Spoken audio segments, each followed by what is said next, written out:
그런 인상이 잘생기셨어요. 친숙한 이미지요. 단호해 보이셨어요.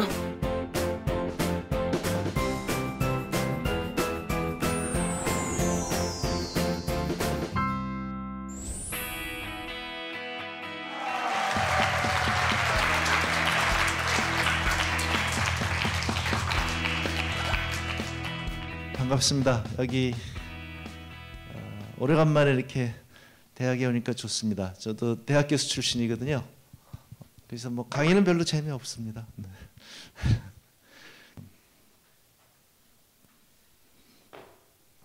이거 본 기억이 있으신가요? 현대자동차의 폰입니다. 1986년도에 제가 미국에 유학을 갔습니다. 근데 저 차가 저하고 동시에 미국에 상륙을 했습니다. 한편으로는 자랑스러웠고 한편으로는 좀 창피했습니다. 자랑스러웠던 이유는 당시에 미국에 수출하는 자동차를 수출하는 나라가 많지 않았습니다. 유럽 국가들이고 유럽 국가들 외에는 일본이 유일했고 그리고 한국이 현대자동차가 수출한 겁니다. 지금 보면 너무 보잘것없죠. 네. 당시 저희가 깡통이라고 그럴 정도니까 한국이 수출을 하니까 한국이 하는데 우리가 못하랴 해서 전통의 기계 강국인 유고슬라비아에서 유고라고 하는 자동차를 수출했습니다. 그리고 일본도 하고 한국이 하는데 우리가 못하냐 해서 대만이 그 우롱차하고 이름도 비슷한 제 기억이 맞다면 울롱이라고 하는 자동차를 미국에 수출을 했습니다. 그 자동차들은 지금 전부 박물관에 가 있습니다. 그리고 현대자동차는 세계 5위의 자동차 회사가 됐습니다. 당시 제가 창피했던 이유는 품질이 너무 조악해서 처음에는 값이 싸서 사람들이 막 타고 다녔는데 조금 지나니까 고장이 많고 품질이 안 좋다. 그래서 코미디언들이 토크쇼 하면 맨날 현대자동차 비웃는 게 그 당시의 일이었습니다.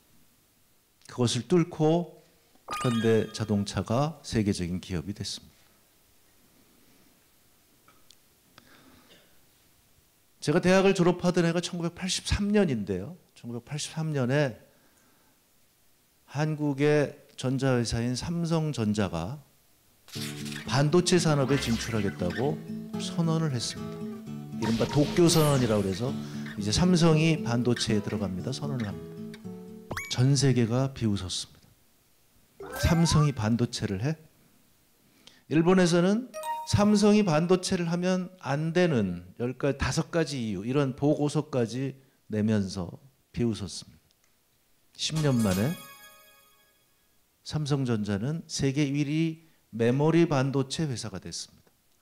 지금은 메모리, 비메모리를 다 통틀어서 세계 1위 반도체 회사입니다. 영화 보셨나요? 1987? 저는 보진 않았습니다. 하지만 87년은 저는 경제학자라서 저에게 조금 다른 의미가 있습니다. 한국 경제의 성장률인데요. 성장률을 보시게 되면 저 86년 11.2%, 87년 12.5%, 88년 11.9%. 한국 경제가 굉장히 빠르게 성장한 국가지만 3년 연속 10% 이상 성장한 해는 유일합니다. 그리고 87년에 여러분들이 영화에서 본 대로 우리는 시민혁명이 있었고 그야말로 무혈 민주화 혁명이죠. 영국이 자랑하는 마그나 카르타 어쩌고저쩌고 하면서 명예혁명이라고 그러는데 사실상 이런 명예혁명이 없는 거죠. 정말 자랑스럽지 않을 수가 없습니다. 86년에 우리는 아시안게임을 치렀고 88년에 서울올림픽을 치렀습니다. 그래서 저희가 보기에는 지금 사후적으로 보게 되면 87년이 한국 경제에서는 가장 고도 성장을 이뤘고 그리고 민주화도 달성했고 그리고 한국은 이렇게 짧은 시간에 성장하고 또 명예혁명으로 민주화를 달성한 위대한 국가라고 하는 것을 올림픽을 통해서 만천하에 선포를 했던 거죠. 저기 서울에 가면 장충체육관이 있는데 저 장충체육관은 필리핀에서 도움을 받아서 진 겁니다. 우리가 40년 전에는 필리핀보다 못 살았기 때문에 필리핀에서 원조를 받아서 우리가 장충체육관을 줬어요. 만약에 우리가 고도성장하지 못했다면 여러분들은 지금 필리핀에 가서 기타를 치고 있을지도 모릅니다. 근데 반대로 거꾸로 됐기 때문에 지금 필리핀의 사람들이, 대학을 나온 사람들이 한국에 와서 가정부를 하고 있는 거죠. 굉장히 자랑스럽게 저는 생각을 합니다. 많은 사람들이 이렇게 얘기를 합니다. 뭐 일본도 하고 독일도 했는데 뭐가 문제야? 독일은 1940년대에 세계 최초로 로켓을 쏘아 올린 나라입니다. 일본은 1941년에 세계에서 가장 빠른 제로 전투기를 만들어서 진주만을 폭격한 나라입니다. 이 나라들이 기술이 있기 때문에 전쟁이 끝나고 나서 폐허는 됐지만 그 기술력을 가지고 자동차를 만드는 게 어려웠을까요? 일본은 그 당시에 이미 항공모함을 만들어서 태평양 전쟁을 한 나라입니다. 그런데 한국은 그야말로 아무것도 없었습니다. 그런 공장을 가져본 적도 없습니다. 여러분들 쓰는 용어로 맨 땅에 헤딩해서 만들어 놓은 회사들입니다. 그래서 저는 감히 삼성전자와 현대차는 세계 최고의 혁신 기업이라고 저는 얘기합니다. 무에서 유를 창조한 그런 기업들이라고 저는 자신 있게 얘기할 수 있습니다. 그런 기업들 뭐 거기뿐만 아닙니다. 지금 뭐 우리 LG라든가 SK라든가 요즘 세계 화장품 시장을 주름잡고 있는 아모레퍼시픽이라든가 이런 회사들이 세계적인 혁신 기업들이고 여러분들이 생각할 때 여러분들은 그냥 당연히 받아들이지만 한국이 세계 화장품 시장을 석권하리라고는 아무도 상상한 적이 없습니다. 놀라운 일들을 여러분들의 부모님들은 이뤄낸 겁니다. 그런데 문제는 그 다음입니다. 저기 12.5%라고 한 여기가 1987년이고요. 그 이후로 30년간 한국 경제는 이렇게 굴곡을 거치면서 쇠락합니다. 1997년에는 외환위기를 맞아서 처음으로 마이너스 성장을 냅니다. 여러분들이 보시는 바와 마찬가지로 한국은 1987년 이후로 명백하게 지금 쇠락하고 있습니다. 물론 경제가 성장하면서 일본도 미국도 다 쇠락하고 있지만 그래도 어느 정도 유지하다가 또 쇠락하다가 다시 올라오고 있는데 한국은 30년째 쇠락하고 있습니다. 제가 문재인 정부의 장관이지만 저는 이 문제는 여야의 문제도 진보 보수의 문제도 아니라고 생각합니다. 이건 대한민국의 문제고 대한민국 경제는 30년째 쇠락하고 있다는 것이 진실입니다. 여러분들이 명확하게 알아야만 되는 엄중한 현실입니다. 여러분들의 선배들이, 여러분들 부모님 세대가 그렇게 무에서 유를 창조해서 세계적인 혁신 기업들을 만들어냈지만 어디선지 우리는 문제가 있어서 지금 계속 추락하고 있습니다.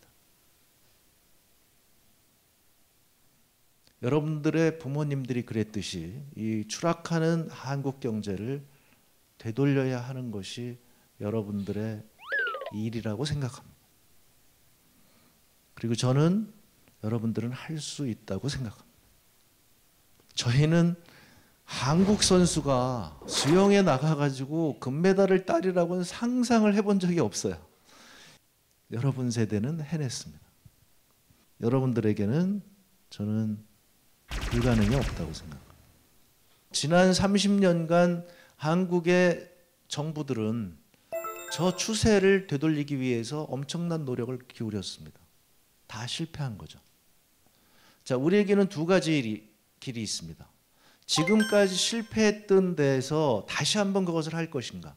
실패는 했지만 거기에 뭔가 부족했기 때문에 실패한 거 아닐까. 그렇다면 그것을 하면 되지 않을까. 또 다른 길은 지금까지 하지 않은 방법을 써야 하는 거 아닐까. 문재인 정부는 그렇게 출범했습니다. 한국 경제를 되살리기 위해서 저희는 새로운 방법을 지금 시도를 하고 있습니다. 그것이 소득주도 성장이라고 하는 것이고 일자리주도 성장이라고 하는 것이고 그리고 혁신성장 공정경제입니다.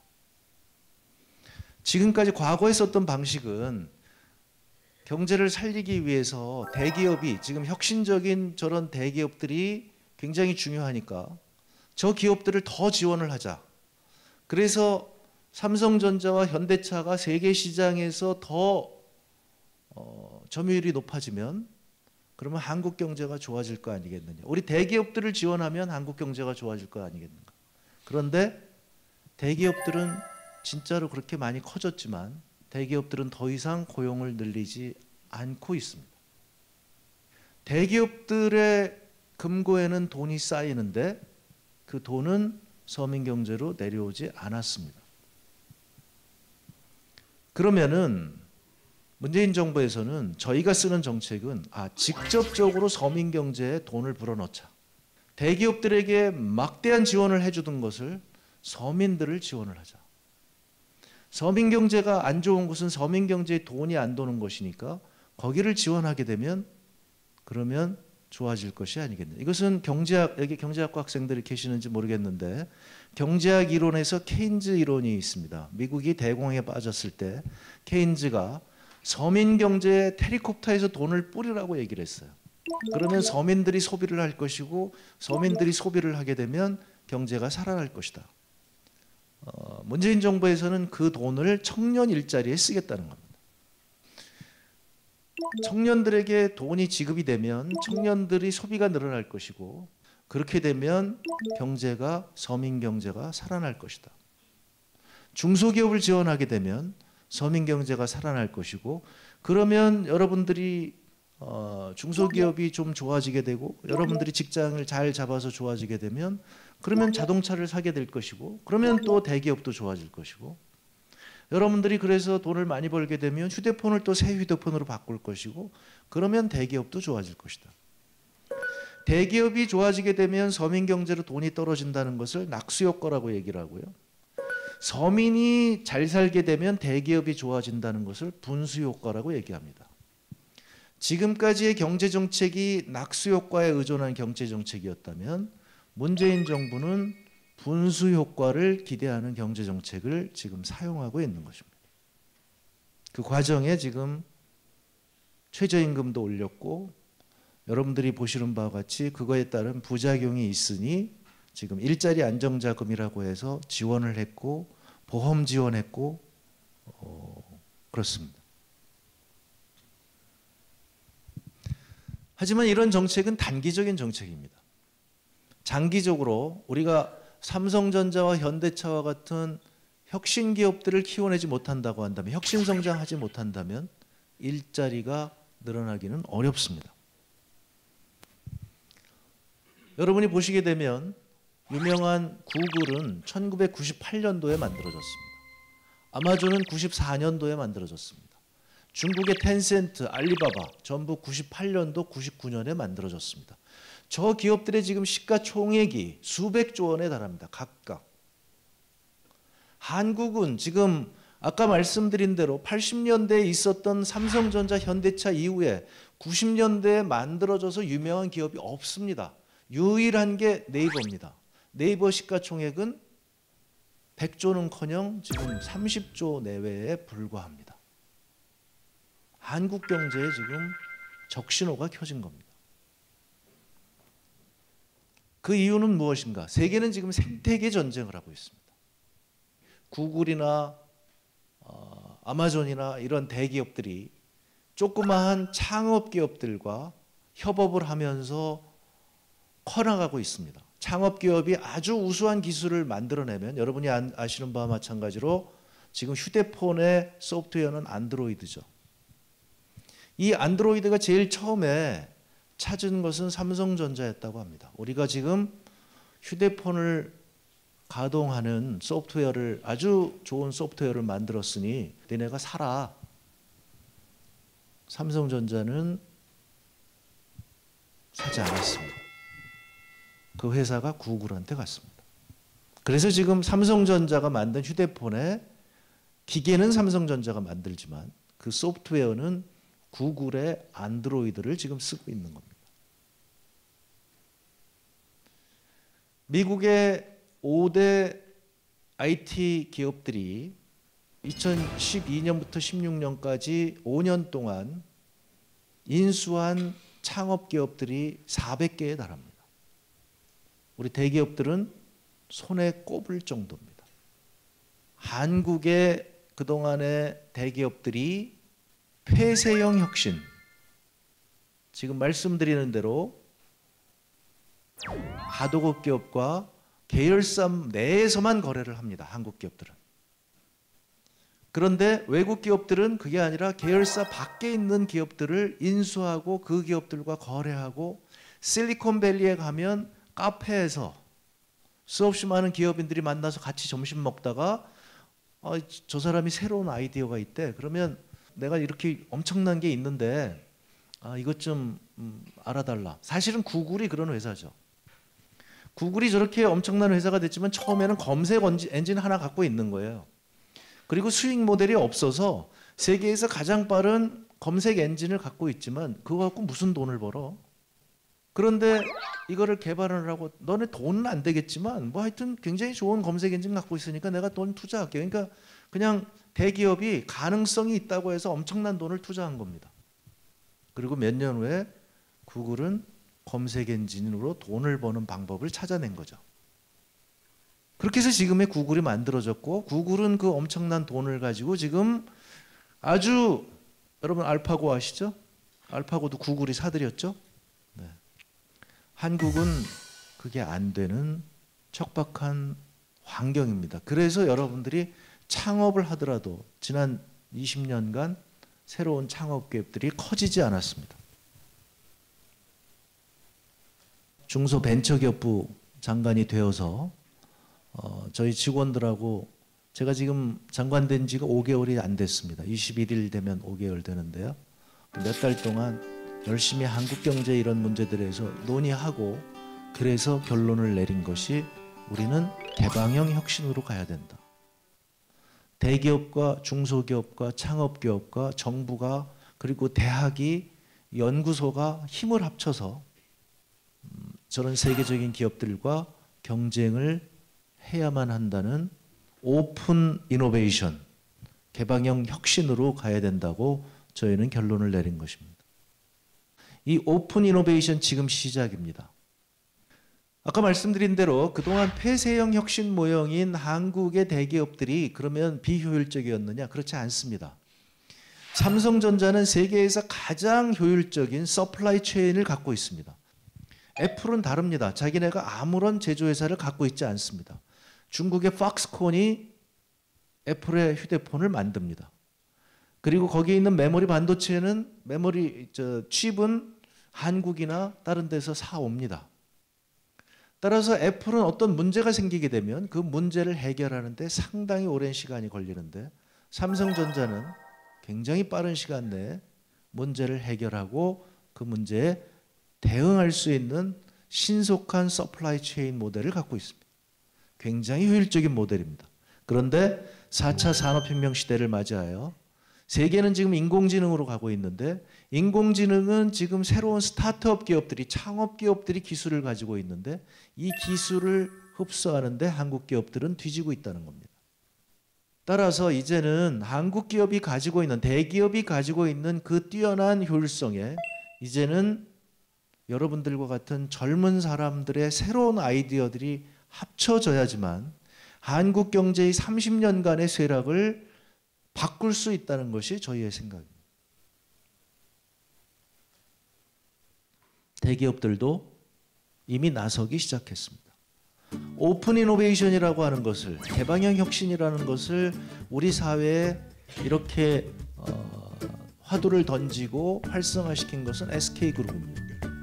몇 년 전서부터 오픈 이노베이션으로 가겠다고 해서 창업자들에게 공간을 제공하고, 그리고 자금 지원을 하고, 그리고 아예 회사 내에 오픈 이노베이션 전담 센터를 만들어서 지원하고 있습니다. 미래에셋과 그다음에 네이버, GS 리테일은 조금 다른데요. 이른바 1세대 기업인들입니다. 1세대 기업인들이 야, 우리 고생해서 이렇게 회사를 만들었는데 우리 미래 후배들에게 도움이 되기 위해서 우리가 기부하는 셈 치고 돈 좀 내자. 돈을 내 가지고 펀드를 만들어서 창업 기업에 지금 지원하고 있습니다. 네이버와 만들어서 또 펀드를 만들고 거기는 이제 인공지능 같은 것을 전담으로 해서 투자합니다. GS 리테일과 펀드를 만들어서 유통업 쪽에 신생기업들에 투자합니다. 셀트리온이라고 펀드를 만들어서 바이오 쪽에 신생기업에 투자합니다. 삼성도 사내벤처를 열심히 지금 활성화시키고요. 얼마 전에 요즘 각광받고 있는 회사가 하나 있는데 이놈들 연구소라고 하는, 삼성에 다니던 사내벤처 회사가 그 무선으로 통신할 수 있는 그 이어폰인데 그 소리로 듣는 것이 아니라 이 그 뼈로 듣는 거 있죠. 그걸로 하는 것을 만들어낸 그런 회사들이 지금 나오고 있고, 삼성도 이제 오픈 이노베이션의 중요성을 알아서 최근에 창업 기업들을 인수하기 시작했습니다. 현대차가 금년 3월에 지금 오픈 이노베이션 센터를 열었고요. 작년도에 실리콘밸리에 열었고 지금 전 세계 5군데에 열려고 계획을 하고 있습니다. 한화 드림센터가 BI 센터, 그래서 창업 보육센터를 만들어서 그래서 사무실을 제공하고 있습니다. 제가 말씀드린 대로 오픈 이노베이션은 이렇게 대기업과 중소기업, 그다음에 창업기업 이런 협업을 의미하는데요. 그것을 그렇게 복잡하게 생각할 필요는 없다고 해서 제가 좋은 모델로 광주 송정역 시장을 얘기를 합니다. 저희 중소벤처기업부에서 전통시장에 지원을 합니다. 그래서 청년몰이라고 해서 청년들 창업을 지원하고 있는데 되게 잘 안 돼요. 왜냐하면 청년들이 열심히 하는데 이 장사를 해본 경험들이 없어서 꼭 2%가 부족해. 성공한 케이스가 송정역 시장인데 저기에는 광주시도 달려들었고 광주 창조경제혁신센터라는 데가 달려들었고 현대카드가 지원을 했습니다. 그래서 현대카드의 세일즈 마케팅 기법이 들어가다 보니까 그 새로운 가게들과 아주 잘 융합이 되어서 지금은 KTX 광주 송정역 앞에 있는 시장인데 주말이면 사람들이 넘쳐나는 시장이 되어 있습니다. 오픈 이노베이션에 대기업들이 할 일이 많다는 얘기를 드리고 싶습니다. 이노마드는 젊은 여성 사장님이신데요. 인도에 갔다가 전기가 없어서 휴대폰이 방전이 돼 버렸어요. 그래가지고 이거 안 되겠다. 이런 데서도 쓸 수 있는 소형 발전기를 만들자고 해서 우리 청계천에서 쓸 수 있는 저런 발전기를 만들었습니다. 근데 의외로 미국에서 지금 굉장히 많이 팔리고 있는데 여성 사장님이 자기가 원래 생각했던 대로 인도에 진출하고 싶다고 하는데 대기업의 지원이 없으면 아마 어려울 겁니다. 우리 서원대학교가 그냥 굉장히 전국에서 창업이 굉장히 활성화된 그런 학교라고 제가 얘기를 들어서 굉장히 반가웠습니다. 여러분들이 지금 제가 말씀드리는 대로 지금 새로운 시대가 열리고 있습니다. 그동안은 창업해도 굉장히 어려웠는데 저희 지금 문재인 정부 들어서서 그 이전부터 대기업들도 그렇고 저희가 지금 적극적으로 지원을 하고 있습니다. 여러분들이 지금 창업을 해서 왜 우리라고 안 되겠어요? 중국의 창업 기업들이 불과 10년 전에 지금 나온 기업들인데 저렇게 세계적인 기업들이 됐는데 여기 계신 여러분들이 그렇게 안 되리라는 보장이 없는 거죠. 지금 여러분들의 환경은 그 사람들보다 훨씬 더 좋습니다. 이번에 지금 국회에 계류가 돼 있는데 문재인 정부에서 청년 창업 지원을 위한 그런 새로운 대책들을 지금 많이 만들어서요. 여러분들이 기술력을 가지고 있으면 그리고 창업을 하면 1억 원까지 지원을 합니다. 여러분들이 만약에 기술력이 없어서 그냥 창업을 하고 싶다고 한다면 1,000만 원까지 지원을 합니다. 만약에 창업을 했다가 실패하면 안 갚으셔도 됩니다. 그 전에는 이런 예산들을 대기업을 지원하고 4대강을 하고 이런 토목공사를 하는 데 사용을 했습니다. 그 사업이 나쁘다는 게 아닙니다. 이제 그런 사업보다 저희가 생각할 때는 청년 창업에 예산을 쓰는 것이 한국 경제의 재도약을 위해서 필요하다고 저희는 생각을 하고 그렇게 지원을 하고 있습니다. 청년들이 취업을 해야 됩니다. 취업은, 직장은 여러분들에게 최고의 교육기관이죠.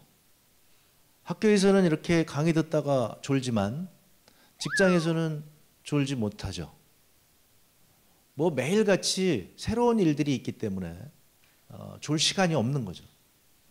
그래서 여러분들이 중소기업이 취업을 해야 되는데 지금 쉽지가 않습니다.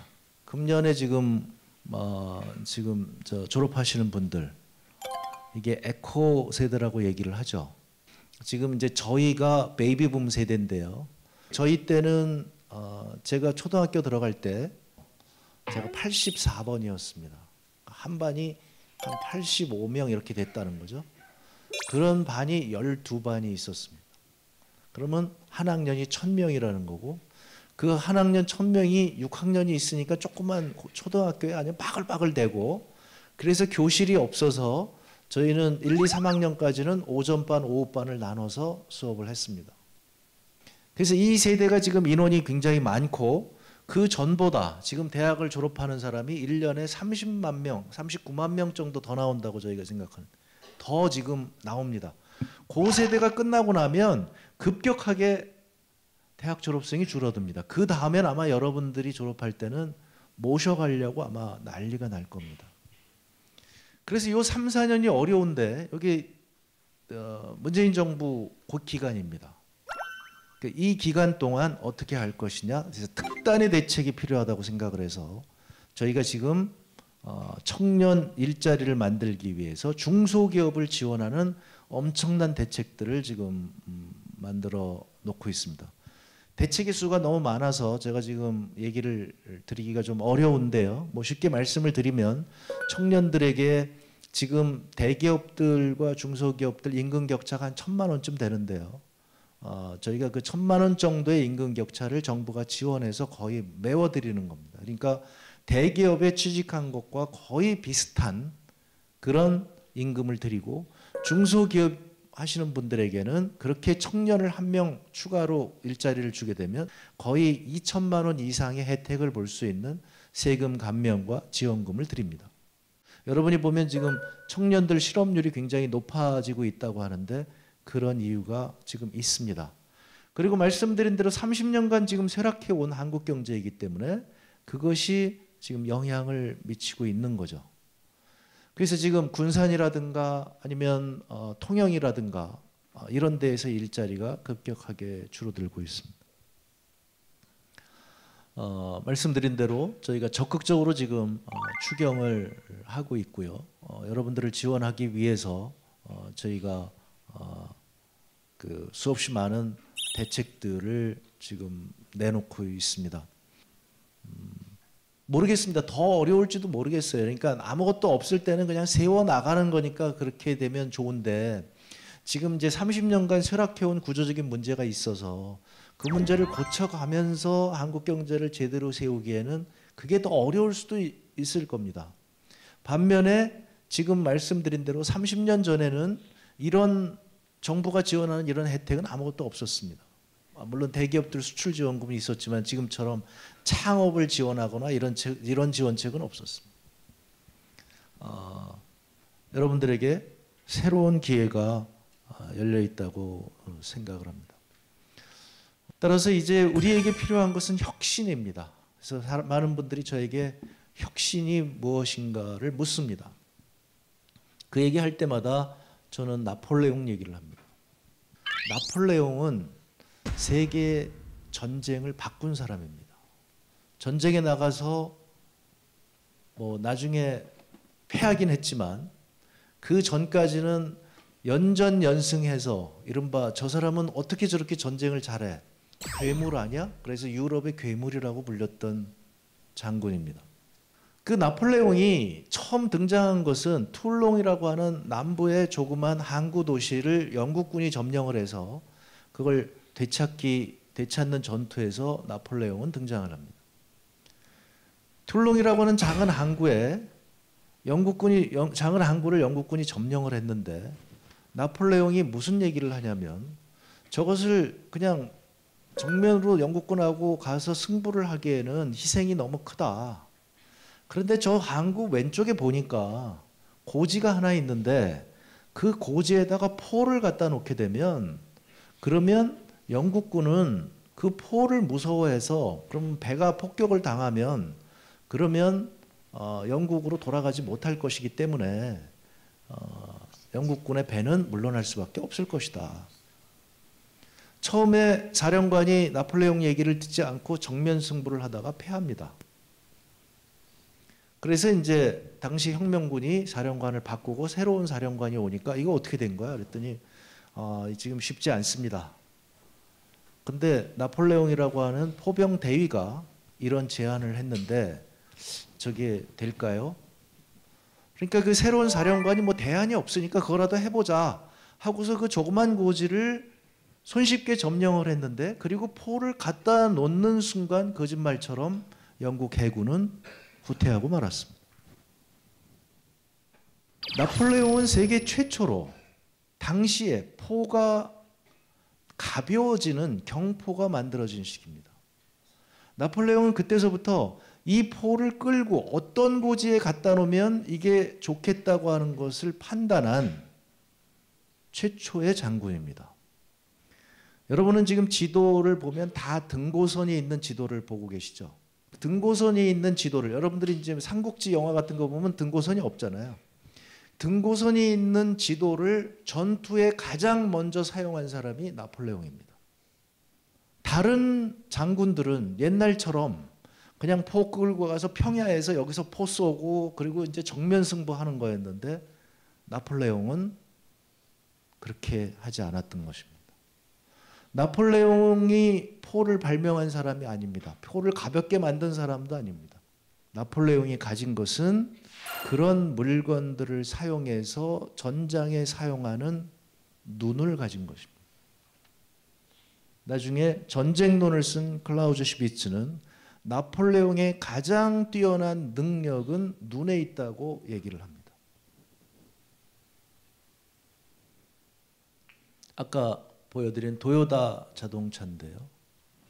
도요타는 나폴레옹이 세계 전쟁을 바꾼 인물이라면 세상을 바꾼 회사가 도요타입니다. 제가 미국에 있던 1986년에 일본 자동차가 막 상륙을 하니까 미국이 위기의식을 느끼고 미국이 당시 돈으로 엄청난 돈을 들여서 MIT 대학에 돈을 주고 일본 자동차 회사를 연구하라고 했더니 이 연구진이 얼마 안 가서 엄청난 사실을 발견하게 됩니다. 일본 자동차 회사들이 다 뛰어나지만 그 중에 한 회사 도요타는 군계 일학이더라. 이 회사는 지금까지 다른 기업들과는 다른 독특한 능력을 가지고 있는 회사라고 생각하고 5년 동안 도요타 연구를 하고 그리고 1991년에 나온 책이 세상을 바꾼 기계 The Machine That Changed the World라고 하는 책이 나오게 되는데 그게 도요타에 관한 책입니다.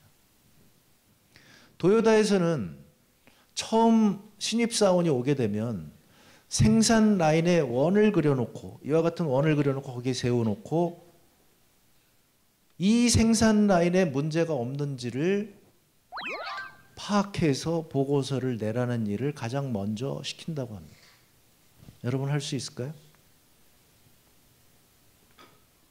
지금 여러분이 이 강의실에 있는 문제를 볼 수 있나요? 이 강의실이 지금 이 강연을 하는데 최적의 공간으로 설계가 되어 있나요? 여러분들이 대학 캠퍼스를 왔다 갔다 하면서 우리 대학에 뭐 바꿀 게 없을까? 청주 시내를 다니시면서 아, 여기 뭐가 있었으면 좋겠다. 이런 게 보이시나요?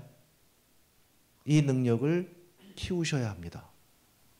그 능력이 혁신이라고 저는 생각을 합니다. 제가 많은 일은 하지 않았는데 제가 바로 그와 같은 혁신을 한 게 한 가지 있습니다. 여러분들이 요즘 시내에 가보면 여기저기서 수제 맥주가 있죠. 수제 맥주 드시죠? 4년 전만 하더라도 그런 회사, 그런 가게들이 없었습니다. 어떤 분이 저한테 와서, 제가 그 당시에 국회의원이었는데 저한테 와서 한국은 뭔가 잘못됐다. 어느 나라를 가든지 수제 맥주가 있어서 수제 맥주를 많이 마시게 되는데 우리나라에는 왜 수제 맥주가 없느냐? 외국에 가보면 맛있는 수제 맥주들이 있는데 한국은 왜 수제 맥주가 없느냐? 저한테 와서 얘기해서 그건 국회의원이 할 일이 아닌데요. 저는 경제민주화로 국회에 온 사람인데 그걸 왜 저한테 얘기하셔요? 그래서 저희 비서관이 이게 민주화입니다. 그래서 제가 이제 뒤통수를 한 대 얻어 맞았죠. 아, 그래요? 이게 무슨 말입니까? 좀 창피한 얘기인데요. 한국에 수제 맥주가 도입된 것은 2002년도 한일 월드컵 때입니다. 그래서 이 축구를 좋아하는 세계적인 팬들이 전 세계에서 몰려들 것인데 이 축구 좋아하는 이 사람들이 축구 경기 끝나고 맥주 한 잔을 하는데 수제 맥주가 없다는 게 이게 창피하다 해서 그 당시에 수제 맥주를 처음으로 허가를 내줬어요. 그래서 100여 군데가 수제 맥주 회사가 생겼고 수제 맥주 집이 생겼고 그게 있다가 더 커질 줄 알았는데 10여 년이 지나면서 점점 없어져서 한 40군데쯤 있었습니다. 그래서 문제가 무엇인가 봤더니 수제 맥주를 만들면 거기서만 팔아야 되는 규제가 있었어요. 아니 전 세계에서 다 맥주를 만들어서 그냥 케그통이라고 이렇게 있잖아요. 여러분들이 저 생맥주집 가면 케그통에 담아서 그냥 옆집에다 갖다 팔면 되는데 그걸 못하게 했던 겁니다. 그래서 제가 국회의원 당시에 그걸 뭐 맥주에 엄청나게 많은 규제가 있는데 수제 맥주를 활성화시키기 위해서 제가 많은 제안을 했고 그 중에 하나 이제 성공한 것이 그 수제 맥주를 카페에서 아무 데서나 팔 수 있게 한 그것이 통과가 됐습니다. 그래서 여러분들이 지금 맛있는 수제 맥주를 드실 수 있게 된 겁니다.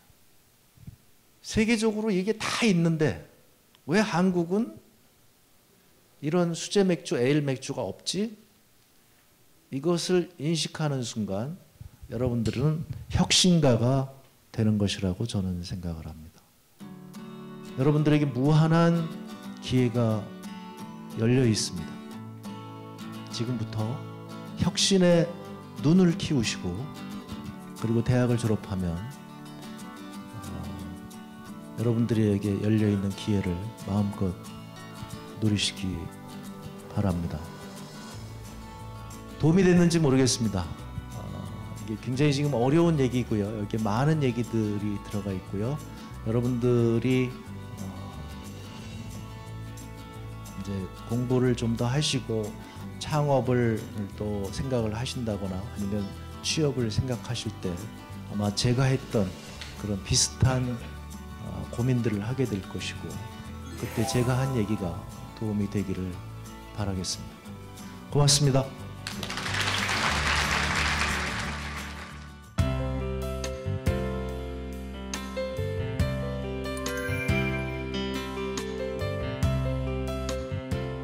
유익한 강의 들을 수 있어갖고 네, 좋았던 것 같아요. 작은 사람들이 모여서 앞으로 더 발전하는 그런 사회가 될 거라고 말씀하셔서 너무 좋았어요.